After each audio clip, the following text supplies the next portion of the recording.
Welcome, everyone, to Virtue's Brand of Wrestling, right here on thebigvitobrand.com. And I am being joined once again by Rob. What's up, man? Hey, a lot of people liked you debuting with me last week. Mr. Professional Equipment over there. How's everything going? Yeah, it's a lot more professional than I am personally, but that's good. Man, I'm doing great. Happy to be back again. A lot to talk about. Raw was very heavy. I thought it was awesome yesterday, but apparently some people disagreed. So I'm assuming we're going to go over that today. Absolutely. Let's let the cat out of the bag. Let's do whatever the saying or how it goes. Roman Reigns. So first of all, he's back. He made the announcement. A lot of people were wondering exactly what it was going to be. Obviously, it was about his health. Now, look, a month ago, he was shooting action scenes in a big movie. Maybe not a big movie, but it's a spinoff from Fast and Furious with The Rock, or from that character from The Rock. So when I saw Roman doing that, I was like, wow, okay, this looks like he's getting healthy quicker. So here's the thing. People talking about they're bringing him back to pop a rating. Is he legitimately sick? This is a work. For anybody that says that this is a work, yes, when we think of pro wrestling, we have to always assume work. But the fact that he's going on Good Morning America, WWE works with charities and cancer patients, right? And what's the thing that Cena did at Make-A-Wish? All of that. Susan G. Komen, they're not going to work this for the simple fact that if it got leaked, how bad that would make them look as a company, and they're publicly traded. Exactly. So going back and doing my research on leukemia, Rob, it's a very, very treatable. Yes, it's deadly. Yes, it's cancer of the blood. But it's very treatable in different forms as well. So Roman, who had it, who went into remission, it could have came back to where they were like, it's technically back, but it was really never life-threatening. Right. But still, when he made that announcement to go away and work, you still take care of that stuff, right? So WWE never said, they never portrayed Roman, had a flu or a cold, right, and wanted all the sympathy. He legitimately had leukemia, and some way or another, it was back in remission, or the blood cells were out of whack. And so I believe that this is all legitimate, but maybe people initially thought it was, Roman could die because they hear that word leukemia. But the fact is they didn't swerve anybody. He legitimately has been sick, and he's over it again. All right, he fought, he got through it. So what's your take on that? Because to me, if people are online doubting this, saying it's a work just to get Roman over, fuck you, you stupid son of a bitches. You are ridiculous, and you have no reason to be wrestling fans or fans of everything. And too bad you can't permanently have all of your social media deleted. I wish that you could go on house arrest from social media for these people. What's your take? What's your take on Roman Reigns, who is now back, physically involved too, by the way? So let me get this straight. We have the biggest star in the world, which is Roman Reigns. Okay, whether you like him or not, the only thing I don't like about him is his finishers, but that's another discussion. The guy's a class act. Okay, he didn't tell anybody. The whole time he was being booed for years, he never once leaked out that he has cancer because he's a stand-up guy. So he has this big emotional farewell. The fans are behind him. He comes out there chanting, yes, it is. That was the biggest feel-good moment of the year by far. Okay. And then, we go through it. He comes back and he's in action. He does a couple spots and it's great. But then after the show, I go on to social media because I was like, man, this is awesome. I want to see what Reddit has to say. Let's see what Twitter has to say. And there's a bunch of assholes out there questioning whether or not it's a work. And then people are pissed. It's like, you're upset this guy beat cancer. And they're like, well, how could he do it? He doesn't look like he has cancer. Well, let me break something to you guys. I'm going to guess that Roman Reigns makes a good chunk of money and that he is given probably pretty good medical treatment from WWE. If you have the best treatment and infinite money behind you, and it's not a super life-threatening thing, and look at the guy's a crazy athlete. He's in amazing shape. How could you doubt that? And to say it's a work, like you said, man, that's low. That made me feel bad to be a wrestling fan for a minute. Like it was gross. these doubters need to go look up leukemia on Wikipedia, whatever, Google it, right? Right. WebMD, and read as much as you can about it. And you'll realize, oh, okay, well, he probably had leukemia, but you can get forms of chemo where you don't lose your hair. It's a cancer of the blood, but it's not a tumor cancer. So first of all, and it's deadly, right? Don't get me wrong, but it's a very treatable cancer. Right. Nothing was fabricated. Nothing. People were saying, oh, he was suspended for drugs and they masked it over with this. Bullshit. The dude just beat an illness that if went untreated for years and years could have killed him. And it can still come back. Yes. The fact that this guy can do this and come out and face it, and imagine living your whole life knowing that could come back, and maybe next time you won't be so lucky. Man, we gotta count our blessings that we have another opportunity to treat this guy right, who's given literally his life for the business.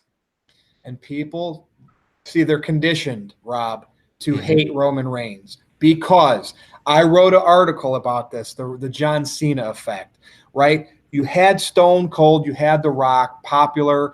Then John Cena was the next one in line, and for a while people loved him.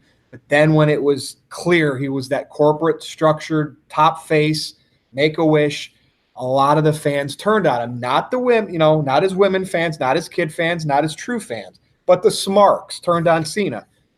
Cena got through it, right? Ratings were good. Think about this. He's finally not that top guy anymore. Well, of course the smarks didn't like Cena, right? Because we're already in an era where they want their indie darlings, right? We talked about this before. They want Punk. They want Bryan, yada, yada, yada. Roman taking Cena's place, it was only going to get worse for the next guy, right? Cena had no handcuffs. Cena was able to go out there, deliver the script, but if he needed to go off a little bit to combat the rowdy crowd, Cena was given that freedom. Clearly they don't let Roman, or for the majority of his time at the top, they didn't let Roman do that, right? And maybe he's not as comfortable on the mic as Cena. But we don't know that 100% unless we've seen Roman out there semi-shooting, which he's done maybe once or twice, and it came off pretty decent then. But for the most part, he was always out there with the script. So it's the John Cena effect.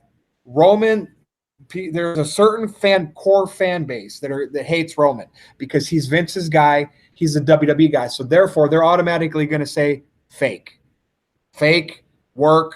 He never was sick. It was to get him over. And that's absolute bullshit. And that's how wrestling fans need to be entertained by wrestling, is to be on that end of the spectrum. It's despicable. It was probably some of the worst comments I've read ever. And imagine coming back from that and then looking at your social media. Yeah, there's going to be a lot of people supporting you. And then it's people like, fuck you, you faked cancer? Really? Are we really jumping to that conclusion? I could see if you were like a 13-year-old kid trying to be edgy to your friends, you might say something stupid like that, right? But before you're an adult and you know any better. But as an adult, as people, their main demographic, 18 to 35 or whatever it ends up being, how could you possibly, as an adult, think that a publicly traded company who would have horrible consequences would pull something like that? Everyone should be ashamed of themselves that thought that. But if it was Daniel Bryan that did the same quick recovery and came back, oh, Daniel, did Daniel Bryan fake his concussions? Should we start that argument? It's crazy. These fans that are saying Roman faked it, like if that happened to Bryan from a cancer standpoint, he came back. Oh, you are a hero. Oh, yeah. You are and people want to hate Roman and they never want to change. And it's not just those complete trolls who just want to do it for the sake of being a troll. The people that want to argue that Roman's been a failure at the top, might I add, Rob, in an era where Roman's been the guy, in an era where Vince McMahon doesn't allow any one star to be bigger than the WWE. The last one he allowed to a big degree was John Cena. Mm-hmm. How do we know that we're in this era where Vince doesn't allow it? Because Becky Lynch, look what they're doing with her. She could be probably way bigger than she is, but they're trying to contain her. They've tried to contain Roman. 5 moves. Go out there and recite these lines. And it's only going to get these stars so far because it's Vince McMahon doesn't want these stars to have to be able to leave WWE one day because they don't need WWE. I think that's why Vince does not allow stars to be bigger, which ultimately hurts the product. When we don't have an Austin or a Rock or even a Cena, or, somebody allowed to be that big, it does make for stagnant television. But like, to me, this is ridiculous. And I am excited now that Roman's back, because I really do think he will get more cheers than he had. But there's still going to be that group of people that once he's pushed back to the top, could you imagine, Rob, if he beats Rollins for the title, if Rollins beats Lesnar, and then Brock, kind of maybe goes away for a little bit, say he does go back to UFC, and Roman and Seth have a feud, and say they let Roman beat Seth. I mean, at that point, guess what? The boos are back. Yeah, but so do you want to hear? I know I definitely don't have the insights that you do, and I'm somewhat of a casual mark myself at times. The casual mark in me wants to see him turn on Seth Rollins and blame all these people booing him, questioning him for the reason that he turned, because it's going to put these guys who are these snarky people in a situation that they're going to want to cheer him, and they're either going to be hypocrites or they're going to continue to boo him and be stupid. Well, so if Roman did this, in your opinion, would it be a heel turn or no?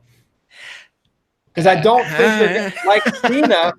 I don't think they're going to do it, because now Roman is in a huge position to be the next Make-A-Wish guy, especially with all this cancer stuff he went through. He is going to be that one that does all the Make-A-Wishes now. And he could be the anti-hero, though. He could pull that anti-hero off. Like, I don't care what anyone thinks. Don't go out and recite the scripted promo. Just go out and be himself. Yeah, I think that would be a really good character for him, because when he talked off the cuff, and he even said it on his promo this Monday, I'm going to ad lib a little bit here, which I don't necessarily agree with it, but he was emotional in the moment. I get it. But when Joe talks, it's great. Was there a weird awkward pause in the when he was doing that yesterday? What was that from? Was that from that spot? I think it was when he said he was going to go off the cuff for that. Yeah. Yeah. But I don't know. And back to your point, if Daniel Bryan did it, I think these people are awful, and I think they would even question Daniel Bryan, because the more I think about it, these are the group of people, no matter what happens, they're never happy. And they just, like, you see on, other shows where people like grade it and they're like F. And you're like, that was a decent show. Like, I would give it a C+. It wasn't great. F. Or whatever. But people only really judge a show based off the last 8 minutes of the show, right? Isn't that what people pretty much base their entire rating on? Which WWE has really gotten away from making that last 15 minutes, that last segment, like memorable, where they led up to it. Right. It seems like maybe now they're trying to do that a little bit more. Now, so Bruce Pritchard is now on creative. They rehired him back. And a lot of people are like, oh, Bruce Pritchard's back. Great show. Look, people. Bruce Pritchard, that was his first Raw on the job. I guarantee you, and this was through knowing Vince Russo, and that Bruce Pritchard was sitting next to Vince and Gorilla, contributing very little. He's getting his feet wet again. Whatever happened last night on Raw was already in the works. Bruce Pritchard didn't make that happen. Bruce Pritchard's one guy, right? So what do you think? Do you think he's going to add anything to Raw, or do you think he's just going to be more of a yes man like Vince likes? I mean, what do I think is going to happen, or what do I want to happen? I would love for him to be a fresh voice of reason. I think he has a lot of industry knowledge, and I think people who have watched his podcast or listened to his podcast, he has a lot of good insight. But at the end of the day, you could fire the entire writing team, and I don't think things are going to change, because the guy at the top doesn't change. And no matter how old this guy gets, he sleeps for 2 hours a day, and this guy bleeds WWE. And at the end of the day, this guy makes the decisions.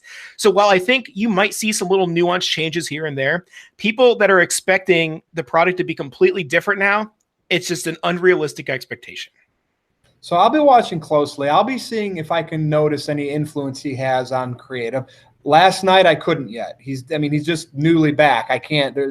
We knew Roman was going to come back. A lot of those segments, I think, were already very much done before he came back. So. But all right. So let's move on here. Let's talk about. So it was Ric Flair's birthday bash, right? So obviously Ric Flair turned 70. Jesus, I know, man.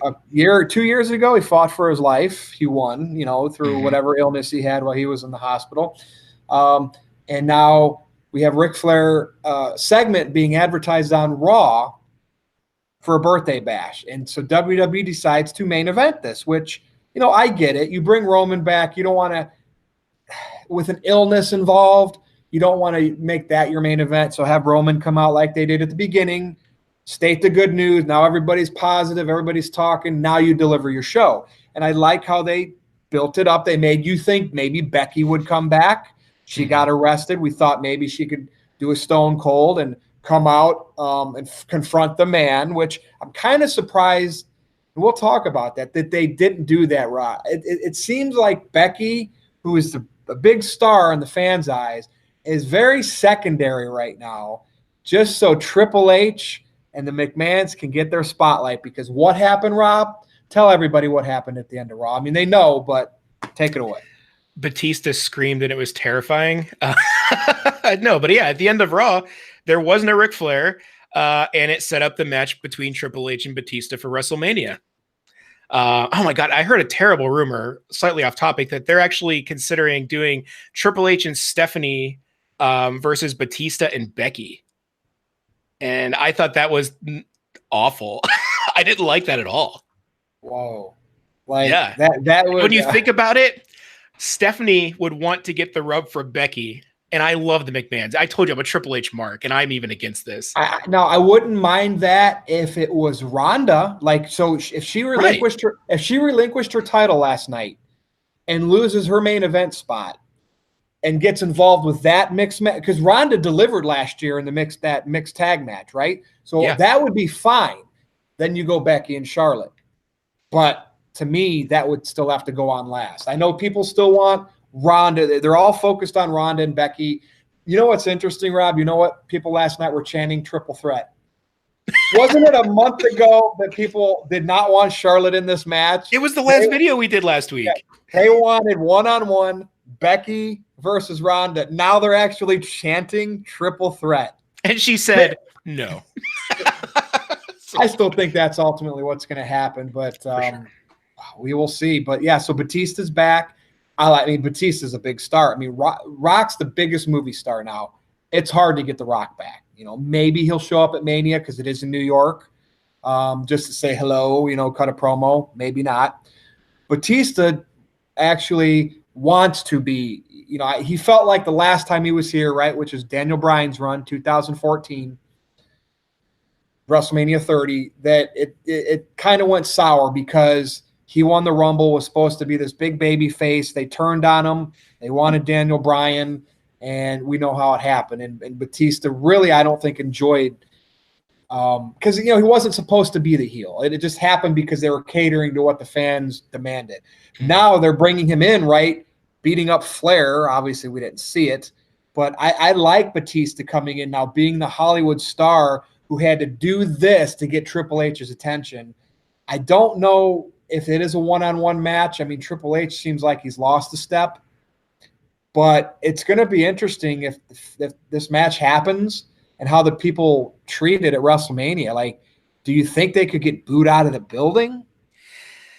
I don't think they'll get booed out of the building. Honestly, I would rather see Triple H versus Batista than Triple H versus a young talent, just because I want to see the young guys with the other young guys. And you want to, if these old guys want to do their thing, as long as it doesn't go off last, it could be fun. You know what I mean? You could have the Evolution link and the run-in and what Randy Orton might do. You know, there's cool things they could do with that. But the last thing I want to see again is like a Triple H versus Seth Rollins or a Dean Ambrose or, you know, some of these other things they've done. I just really wasn't into it at all. Yeah. All right. Well, so Batista's back. And guess what, Rob? It's WrestleMania season, and Roman Reigns is now back. I suspect, could he work a program for Mania? Yeah. Like maybe where they keep it simple for him and maybe he works Corbin. I don't, or they make, I don't know how they would do that. Cause I mean, right now, Lashley, Corbin, and McIntyre are kind of like forming a stable. Heck, even Elias was with them. I don't really know if they're going to book Roman in a match. I could see Roman being Seth's corner. And to me, that's what I would do. I don't think that's what I think is going to happen. Roman shouldn't get into an angle until after WrestleMania. I think, if anything, the best thing they could do is have Heyman keep tripping Rollins and doing the old school manager heel stuff that no one does anymore. And then if the referee gets knocked down, have Roman come out, do a Superman punch, a spear into a curb stomp, end Mania at a happy note. You get your feel good moment. Roman participated. And then after that, if he turned on Seth, that would be great. Again, this is my little casual mark coming out, but Yeah, I don't think they put him in a full program. They don't really have time to build it up. I'll be at Fastlane this next month, and it would be cool to see something happen, but you literally got like a month and a half, and I would save Roman making a big announcement for who he's going to target after WrestleMania when the new season starts, or whatever you want to call it. I think he will be on Raw every week, though, because especially the fact that he drew over 3 million during that first hour, and then the way they do it now, you get all your shit done, and then he was only in that first hour. Well, then guess what? Ratings go down the rest of the show. So Roman does have some drawing capability, even though people hate him. If you go back to before he got sick, sure, there's times that with Roman as the top guy, the ratings have went up and down. But if you look at every big pay-per-view, like the Big Five, all the Raws around that, when Roman's at the top, I've noticed are right around high 2s to low 3s. So he consistently keeps the numbers there when he's that top guy around the big events. You know why? As soon as he left out, Survivor Series and Rumble, those numbers went down. It was like a good Raw would have been like 2.7. So here's the thing that I like about Roman Reigns. And again, say what you want about him in the ring or his push, but so think about everyone on the roster. We had all these matches. Oh, is Finn Balor going to beat Brock Lesnar? Really? No, he's not. Even Seth Rollins, it's like, maybe. But if they say Roman Reigns is going to fight Brock Lesnar, you're like, that's a possibility of happening. At least it adds something to where it's not predictable. He's the only one that's been built up strong enough that I think can incredibly beat Brock Lesnar one-on-one. Storyline, kayfabe, or whatever. So I think bringing that back is a big benefit. And I think WWE has to know, like, say they somehow put Roman in the Universal title match and it was a triple threat, right? Because he never lost it. Right. I think right now, because of how they're working the Becky angle, and now you got Batista's back, is he going to work with Triple H? They have to slow their roll with Roman. If he gets put into a feud and a match for Mania, I will be shocked. They should just have him be there as an ambassador for Rollins, coming out, maybe doing some Superman punches and spears. That's what I think they should do the rest of the way until Mania. And then the Raw after Mania, Rob, that's when something big can happen. Yeah. But if all these people, if Roman is standing with Seth, even if he's not the champion, standing tall with Seth, it is going to drive some of these marks absolutely insane. They are going to be in a frenzy, but whatever. Well, they're already saying he faked cancer. So right. So yeah, how much lower can they get? So that begs the question: did Vince McMahon find a way to get Roman over, or did God get Roman over? I'm going to say, and I'm not a super religious person, but the higher power, not Vince McMahon, the Almighty, didn't Vince beat him? Not Bobby Lashley. Didn't Vince beat God in a tag team match with Shawn Michaels? Got Roman over. So. Well, hey, that was a good chat. I mean, that was a lot that happened. Did anything else happen on Raw last night that interested you, or was it just pretty much those big key points?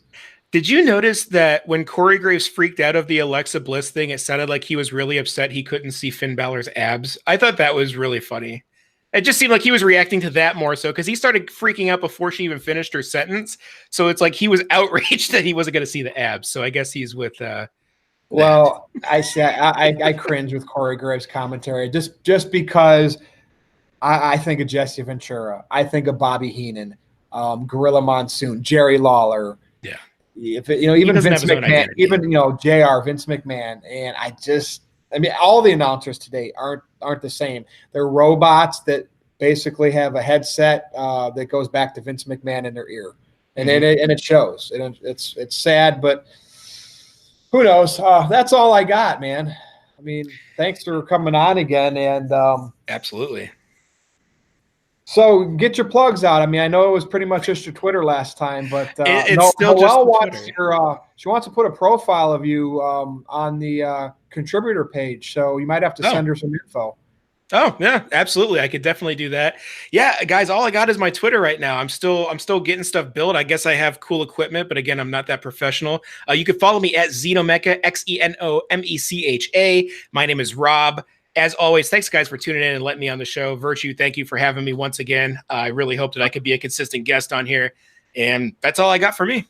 I think you will, and I think it's just a matter of time before we get you over on No DQ. Now, the problem with Aaron Rift over there is he's got such a long line of people that he wants to please to get on videos that have supported No DQ, that do super chats and this and that. So, it might take a little bit longer to get you on over there, but Big Vito brand is growing and I love it. And thank you for coming on. Hey, by the way, before I go, do you know you're a tech guy, aren't you, Rob? I am. Yeah. I have an iPhone for work. My work. This is my Right. work line. Yeah. I don't know. It's like a 6S or something. Yeah. And look at this. It's a BlackBerry. New BlackBerry. It's the new one with Android on it. This is my personal line. I freaking love this phone. Man, I'm an Android guy. I have. Oh, the keyboard, dude! You don't understand right now. That just feels so awesome. No, man. God, so man, you know what I mean? Like, no, I work in cellular, man. So I get it. Yeah. Like so for years I sold, and we the BlackBerry 1 that came out a couple years back. I remember that was a huge seller. But I had my Note 9 for work, and then I had my 10s Max for personal, and I actually just switched back to my Note 9 as my primary personal phone, and I'm really digging it. Yeah. The new update's great. I love the new layout for everything. But I actually was curious about that BlackBerry, man. I was thinking that or a Pixel is my next phone, and I couldn't decide. When I started at my current employer, we had it was the original BlackBerries, like the bold, and everything's secure about BlackBerry. I mean, the security on this phone is better than probably most other phones. That's what BlackBerry is known for. But they kind of didn't. They botched they could have been big. But they let iPhone, they let Android kind of take over. So now they're more of a software developer, and they let other people make their phones. But I'm telling you, man, something about when you message a lot, when you tweet a lot, when you send emails a lot, that physical keyboard, man. Does it click or is it haptic? It does not. You can feel the text. So it's like a haptic vibration. Okay, cool. Yeah, but like it does not make a click. Well, it'll last longer than without the physical button, so that's a good thing. So, but anyway, I had to show you those because like. I use my iPhone for work, and I'm not an Apple guy, but damn, I love that. I just can't. I stare at it. I'll sit there and I'll just stare at it. It is a beautiful phone. So, all right, but anyway, I am Virtue. That is Rob. You can follow me at NoDQ_Virtue on Twitter. Everything is there. My No DQ stuff, my Wrestling with Wrestling stuff. It's all there. So just come check me out. And Rob, we'll have you back every week, man, if you want. How about that? I have no plans on most Tuesdays, man. So let's do it. All right. Well, thank you for joining me. Again, thebigvitobrand.com. Make sure you check us out. See you next time. This has been a production of The Big Vito Brand. Check us out on thebigvitobrand.com.